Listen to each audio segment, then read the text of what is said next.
Para siswa yang terkasih, pada pertemuan sebelumnya kita mempelajari peristiwa turunnya Roh Kudus atas para rasul. Peristiwa ini dipahami sebagai Pentakosta. Melalui peristiwa tersebut, gereja purba ingin mengungkapkan kepercayaan bahwa Roh Kudus datang dari Allah dan menggerakkan para rasul seperti angin yang kencang.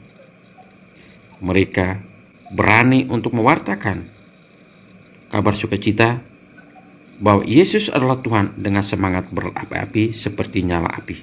Roh Kuduslah yang mempersatukan umat dari berbagai bangsa. Hari ini kita akan mempelajari Roh Kudus memberi daya kekuatan. Tujuan pembelajaran, siswa dapat menjelaskan peran Roh Kudus pada para rasul, menjelaskan peran Roh Kudus bagi gereja saat ini. Pertama, kita akan mempelajari tentang karunia Roh Kudus. Karunia Roh Kudus disampaikan oleh Santo Bonaventura dalam doa permohonan.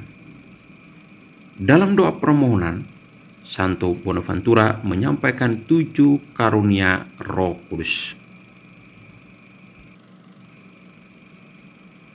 Ketujuh karunia Roh Kudus tersebut adalah: pertama, karunia kebijaksanaan; kedua, karunia nasihat; ketiga, karunia pengertian; keempat, karunia keperkasaan; kelima, karunia pengenalan; keenam, karunia kesalehan; dan yang ketujuh, karunia takut akan Allah. Ketujuh karunia tersebut dapat dipahami sebagai berikut. Pertama, karunia kebijaksanaan.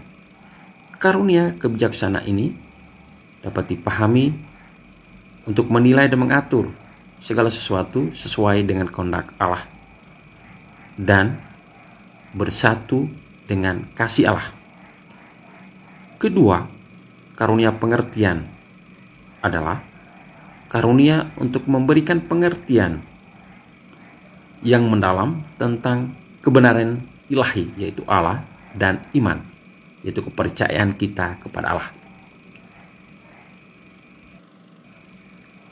Ketiga, karunia nasihat adalah karunia untuk membangkitkan ketaatan dan kepasrahan diri kita akan nasihat Tuhan demi kekudusan dan keselamatan kita.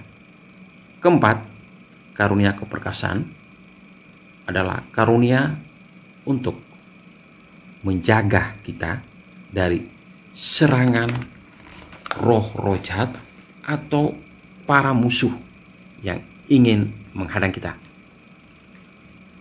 Kelima, karunia pengenalan adalah karunia memampukan orang untuk menilai yang benar sesuai dengan kebenaran Allah. 6, karunia kesalehan adalah untuk memampukan orang untuk berelasi dengan Tuhan dan sesama. 7, karunia takut akan Allah adalah karunia yang memampukan orang untuk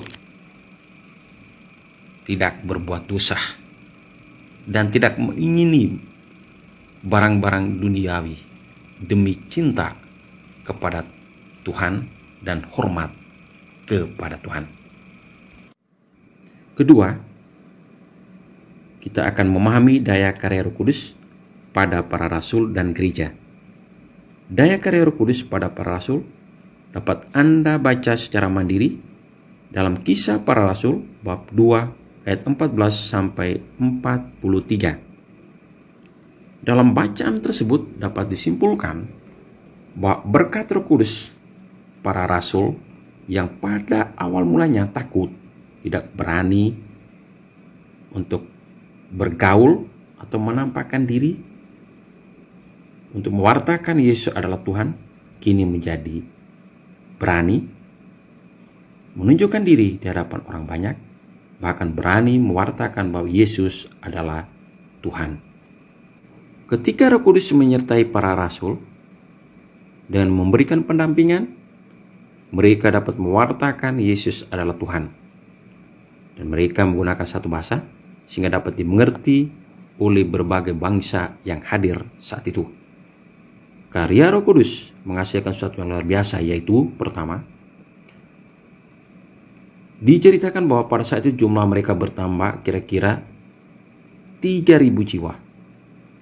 Kedua, gaya hidup para murid pun menunjukkan cara hidup yang luar biasa, yaitu mereka selalu berkumpul, memecahkan roti, berdoa, mereka bertekun dalam pengajaran para rasul, saling berbagi, dan mereka disukai semua orang. Daya Roh Kudus pada gereja saat ini. Roh Kudus tetap mendampingi gereja dalam menghadapi berbagai tantangan. Roh Kudus menjiwai setiap anggota gereja sehingga mereka memiliki semangat untuk berperan aktif dalam kehidupan beriman, saling memperhatikan, saling berbagi, saling menguatkan. Roh Kudus juga mendampingi gereja sehingga gereja sebagai persekutuan tetap hidup dan berkarya. Karya gereja dapat dirasakan oleh jemaat hingga saat ini. Misalnya pelayanan pendidikan melalui sekolah-sekolah, karya pewartaan melalui pengajaran-pengajaran, karya liturgi seperti peran ekaristi dan ibadat, karya-karya lainnya. Untuk lebih memahami daya karya Roh Kudus dalam diri seseorang, marilah kita mendengar sebuah kisah tentang suka membantu. Ratna bersama dengan belasan gadis lain berdesak-desakan dalam bus kota yang akan mengantar mereka ke suatu kantor perusahaan untuk suatu wawancara supaya dapat diterima bekerja di kantor perusahaan itu. Mereka rupanya sudah agak terlambat. Maka ketika bus itu berhenti di depan kantor perusahaan itu, mereka berhamburan keluar dari bus dan bergegas ke kantor itu. Seorang ibu setengah baya yang bersama-sama menumpang bus karena mau buru-buru turun, tas tangannya tersangkut pada pintu bus, jatuh dan isinya berhamburan di samping bus. Ibu itu berusaha membungkuk dan berjongkok untuk memungut barang-barangnya. Melihat itu, Ratna berjongkok pula untuk membantu memungut barang-barang yang tercecer dari ibu. Sementara teman-temannya yang lain telah menghilang di balik kantor perusahaan. Ibu itu sangat berterima kasih kepada Ratna, menanyakan namanya dan bertanya ia mau kemana. Ratna menjawab, "Nama saya Ratna, saya datang untuk ikut wawancara di kantor depan itu. Siapa tahu saya dapat diterima bekerja di situ. Tetapi rupanya saya telah didahului oleh teman-teman saya. Saya sudah terlambat." Nyonya itu hanya berkata, "Silakan ikut teman-temanmu, nak. Siapa tahu kamu bernasib baik. Sampai jumpa. Senang kalau kamu bisa bertemu lagi dengan gadis sebaikmu." Dia adalah gadis terakhir untuk diwawancarai. Ketika ia masuk ke ruangan wawancara, ia agak kaget karena ia kini berharap dengan nyonya yang tadi dibantunya. Nyonya itu tersenyum dan berkata kepadanya, "Saya sudah menunggu, Nak Ratna. Pekerjaan untuk Nak Ratna sangat sesuai dengan sifatmu yang suka membantu. Nak Ratna bisa mulai bekerja esok atau lusa. Terserah Nak Ratna." Demikianlah bacaan tentang suka membantu. Para siswa yang terkasih, kita telah belajar bersama dan memahami bahwa Roh Kudus senantiasa mendampingi setiap langkah hidup kita. Di akhir pelajaran ini, kita akan melakukan refleksi. Refleksi tersebut, kita diajak untuk melihat 3 hal. Yang pertama, sudahkah kamu menyadari kadar Roh Kudus dalam dirimu? Pernahkah kamu merasakan daya Roh Kudus yang menuntunmu melakukan hal baik? Seringkah kamu mengikuti bisikan Roh Kudus dalam hati nuranimu? Terima kasih para siswa yang terkasih. Selamat pagi. Bye.